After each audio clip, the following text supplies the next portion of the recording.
Clubhouse berhasil mendapat popularitas pada Mei tahun 2020 setelah 1 bulan meluncurkan versi beta. Aplikasi ini memungkinkan pengguna untuk berbicara di berbagai ruang diskusi mulai dari seni, keadilan sosial, olahraga, dan lainnya. Pengguna berkumpul dalam pengaturan panel virtual sambil mendengarkan orang lain berbicara tentang topik yang sedang dibahas dan pendengar bisa memperoleh kesempatan berbicara dengan panelis. Namun sementara kamu menunggu suara kamu tersedia di aplikasi paling eksklusif karena Facebook hanya untuk mahasiswa, ada banyak aplikasi yang mirip dengan Clubhouse untuk kamu coba.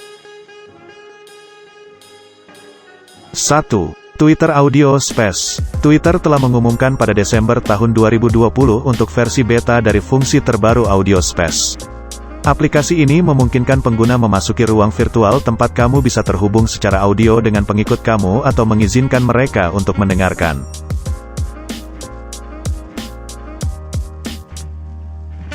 2. Wayviv.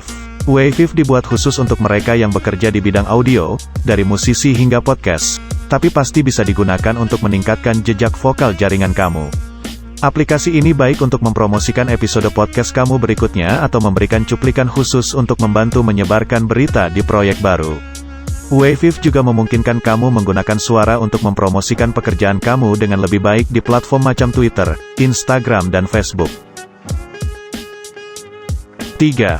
Discord. Discord awalnya muncul sebagai aplikasi yang berguna untuk menghubungkan para gamer, namun baru-baru ini mereka telah menyatakan ingin lebih inklusif dengan rebranding mereka sebagai tempat kamu untuk berbicara. Sama seperti Clubhouse, di Discord kamu bisa bikin kanal terpisah dengan topik apapun yang kamu suka. Kamu kemudian bisa mengundang sesama anggota Discord ke kanal ini untuk berkomunikasi baik menggunakan teks atau suara.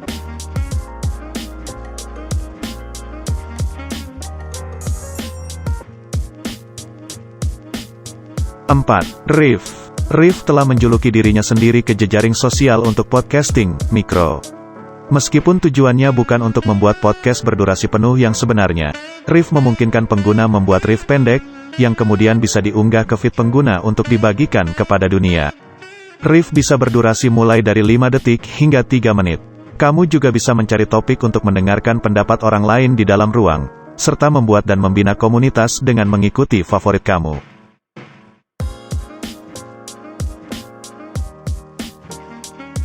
5. Spon. Spon sangat mirip dengan aplikasi yang disebutkan di atas. Aplikasi ini pakai audio untuk membuat pertunjukan langsung di mana penonton bisa menyaksikan dan berpartisipasi. Namun, perbedaan fitur audio ini adalah memungkinkan pengguna menerima bayaran lewat donasi dari pengguna Spon lainnya.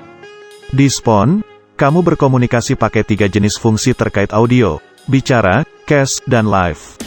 Kamu tidak selalu harus pakai suara, kamu cukup memposting opini seperti tweet dan orang lain bisa merespons pakai suara mereka.